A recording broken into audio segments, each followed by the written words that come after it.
সকলকে নমস্কার। সকলেই ভালো আছেন আশা করি। ভগবতীর কৃপায় আপনারা ভালো থাকুন, মায়ের কাছেই প্রার্থনা করব। দুর্গা পুজোর পর্ব অনুযায়ী আমরা দুর্গা তত্ত্ব এবং শারদীয়া তত্ত্ব আলোচনা করছিলাম। পূর্বের দিন আমরা আলোচনা করেছিলাম যে কোন কোন দেবতা কি কি কামনা সিদ্ধির জন্য ভগবতী মহামায়ার আরাধনা উপাসনা করেন। আজকে আমরা জানব যে শ্রী রামচন্দ্রকৃত শারদীয়া দুর্গা পূজা এইটি কীভাবে সংগঠিত হয়েছিল এবং ভগবতী কিভাবে রামচন্দ্রের অনুকূলে এসে রাবণ বধ ইত্যাদি করিয়েছিলেন।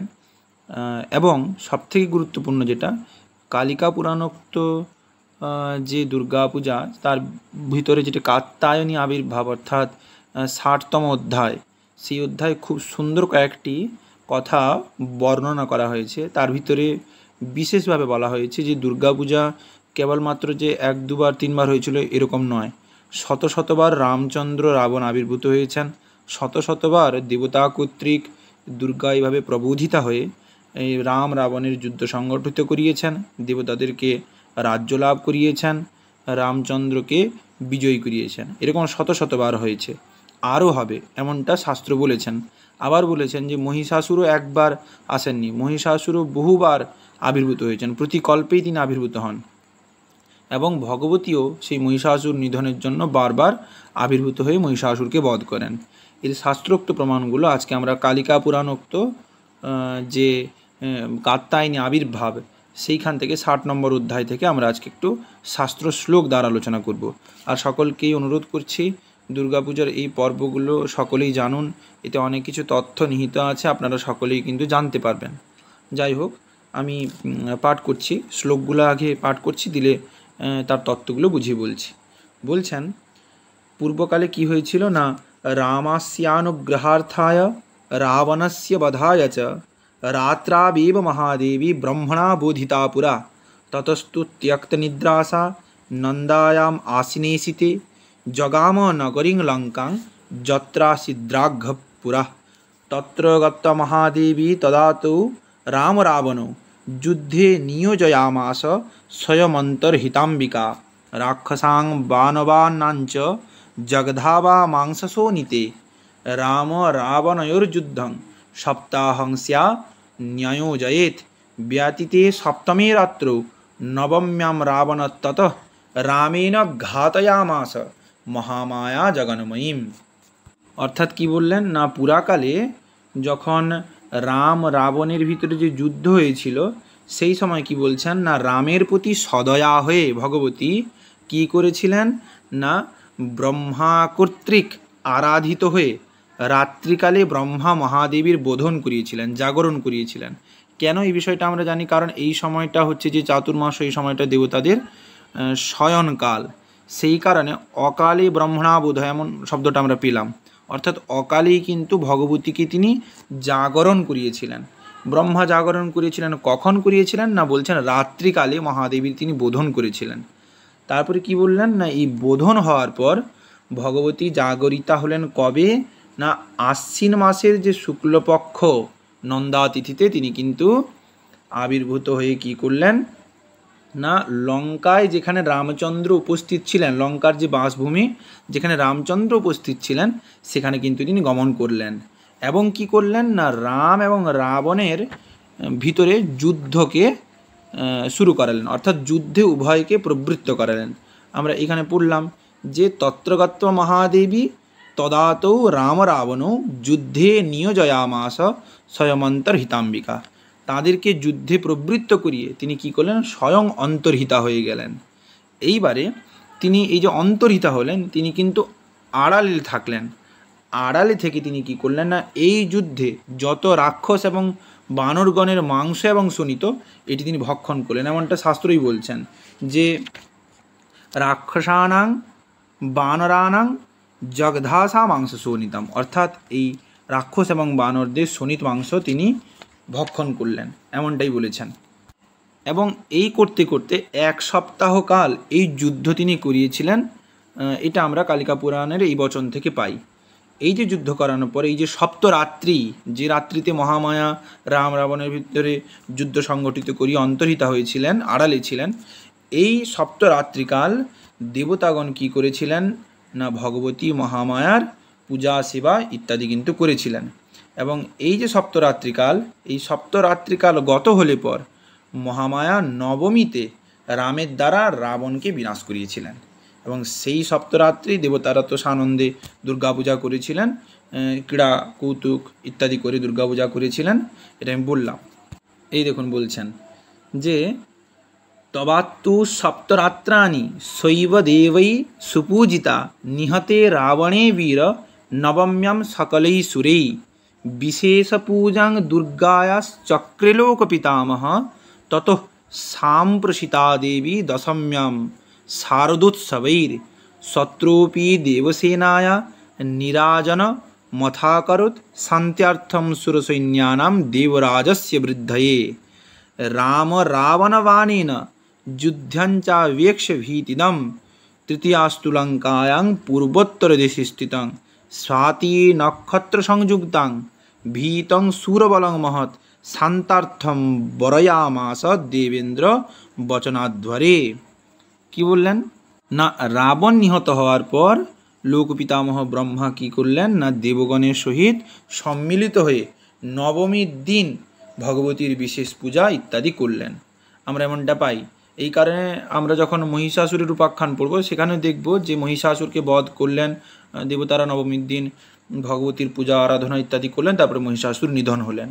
তাই এখানে বলা হয়েছে যে রাম নিধন হওয়ার পর সাড়ম্বরে লোকপিতামহ সহ সমস্ত দেবতা ভগবতী মহামায়ার খুব গুরুত্ব সহকারে পূজা অর্চনা করলেন। এবং কি করলেন না, দশমীতে শারদোৎসবের সহিত মহামায়াকে বিসর্জন করলেন। এবার এই জন্য আমরা দশমীতে বিসর্জন দেখতে পাই, মৃন্ময়ী প্রতিমার বিসর্জন দেখতে পাই। দেব সৈন্যগণের শান্তির জন্য পূর্বকালে দেবরাজ্যের বৃদ্ধির জন্য দেবরাজ ইন্দ্র দেব সৈন্যের নিরাজন করেছিলেন।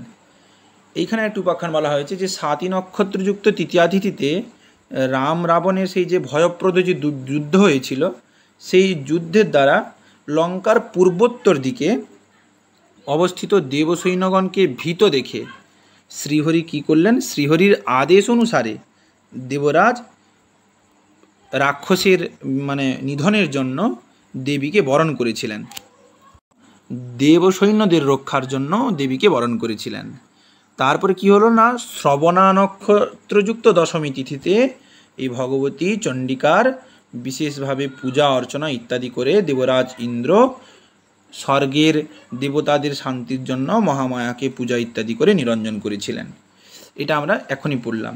এইবারে বলছেন যে বিসৃজ্য চক্রশান্তার্থম বলনীরাজনং হরি নিরাজিত বলশত্রুস তত্রস্তু রামঞ্চ রাঘবম সম্প্রাপ্যম প্রজসৌ স্বর্গং সহদেবৈ সচীপতি ইতিবৃত্তম পুরাকল্পো মনোঃ সায়ং ভুবেন্তরে প্রাদুর্ভূতা দশভুজা দেবী দেবহিতায় বৈ। খুব গুরুত্বপূর্ণ কথা। প্রাদুর্ভূতা দশভুজা দেবী দেবহিতায় বৈ নৃণাং ত্রেতা যুগস্যাদৌ জগতাং হিতকাম্যয়া পুরাকল্পে যথাবৃত্তম প্রতিকল্পং তথা তথা প্রবৃত্তে স্বয়ং দেবী দৈত্যানাং নাশনায় বৈ প্রতিকল্পম ভবেদ্রাম রাবণশ্চাপি রাক্ষস তথৈব জায়তে যুদ্ধ তথা ত্রিদশ সঙ্গম এবং রামসহস্রাণি রাবণানাং সহস্রশ। খুব গুরুত্বপূর্ণ কথা, আবার পড়ছি। এবং রামসহস্রাণি রাবণানাং সহস্রশ ভবিত্যানি ভূতানি তথা দেবী প্রবর্ততে পূজয়ন্তি সুরা সর্বে বলং নিরাজয়ন্ত্যপি তথৈব চ নরা সর্বে কুর্যু পূজা যথাবিধি। কি বললেন না, এই যে পূর্বকল্পে রাম রাবণের যুদ্ধ হলো, তারপরে দেবরাজ ইন্দ্র দেবতাদের ভয় হরণের জন্য মহামায়ার পূজা করে তাকে যথাযথভাবে বিসর্জন করলেন। এইবারে বলছেন যে পুরাকালে যে স্বয়ম্ভব মনুর অন্তরে দেবী কিন্তু ভগবতী দেবগণের হিতের নিমিত্ত দশভুজা মূর্তি ধারণ করেছিলেন, দশভুজা মূর্তি ধারণ করে প্রাদুর্ভূতা হয়েছিলেন। এরকম আছে ত্রেতা যুগের আদিতে যখন জগতের হিতের জন্য দেবতাগণ সংগঠিত হলেন, সেই সময় মহামায়া কিন্তু আবির্ভূত হয়েছিলেন। এবং শাস্ত্র বলছেন যে প্রতিকল্পেই এটা ঘটে থাকে। একবার যে রাম রাবণের যুদ্ধ হয়েছিল এমনটা নয়, প্রতিকল্পেই রাম এরকম সহস্র সহস্র নাম আবির্ভূত হয়েছেন, সহস্র সহস্র রাবণ আবির্ভূত হয়েছেন। এই যে শ্লোকটা আমরা এখানে পেলাম যে প্রতিকল্পম ভবেদ রাম রাবণশ্চাপি রাক্ষস ততৈব জায়তে যুদ্ধং তথা দ্বিদশ সঙ্গমঃ। অর্থাৎ কি না, বারবার প্রতিকল্পেই উভয়ের মধ্যে যুদ্ধ হয়, দেবতাগণের সহিত রামের মিলন হয়। এরকম হাজার হাজার রাম এবং হাজার হাজার রাবণ পূর্বে হয়ে গিয়েছেন এবং ভবিষ্যতেও হবেন, এমনটা শাস্ত্র বলেছেন। আবার বলছেন যে ভবিষ্যতে দেবীর এইরূপ আবার প্রবৃত্ত হবে যে রাম রাবণকে আবার তিনি যুদ্ধে সংগঠিত করে তিনি অন্তর্হিতা হয়ে থাকবেন, যে রূপে লীলা করেছিলেন সেই রূপে আবার লীলা করবেন। দেবতাবৃন্দ কল্পে কল্পে দেবীর পূজা করে থাকেন এবং সসৈন্যের নিরাজন করে থাকেন। অতএব শাস্ত্র বলছেন কি তথৈব চ নরা সর্বে কুর্যু পূজা যথাবিধি। অর্থাৎ সকল মানুষের কর্তব্য দুর্গা পূজা করা, কোনোভাবে কেউ যেন দুর্গা পূজা থেকে বাদ না পড়েন, এটি শাস্ত্র বলেছেন। অতএব এই জিনিসটি খুব গুরুত্বপূর্ণ। আমরা পরে পরে যখন মহিষাসুর ইত্যাদি বধের কাহিনী পড়ব সেখানেও দেখব এইরকম কথাই বলা হয়েছে। অর্থাৎ ভগবতী দুর্গার উপাসনা একবার হয়েছে এমনটা নয়, বলা হলো যে প্রত্যেক কল্পেই তিনি আবির্ভূত হয়ে থাকেন রাম রাবণের সঙ্গে এবং মহিষাসুর ইত্যাদির উপাখ্যান যেভাবে আছে এইভাবে। অর্থাৎ মহামায়া দুর্গা তিনি নিত্যা, এই কারণে সকলের দুর্গা পূজা করা একান্ত প্রয়োজন। আমরা আজকে যে ব্যাপারটা জানলাম যে রাম রাবণের মধ্যে ভগবতী কিভাবে যুদ্ধকে সংগঠিত করিয়েছিলেন। আমি খুব অনেক বড় শ্লোক রয়েছে, তার ভিতরে এতটা বলা সম্ভব নয় বলে যৎকিঞ্চিত বেছে সেখান থেকে বলবার চেষ্টা করলাম।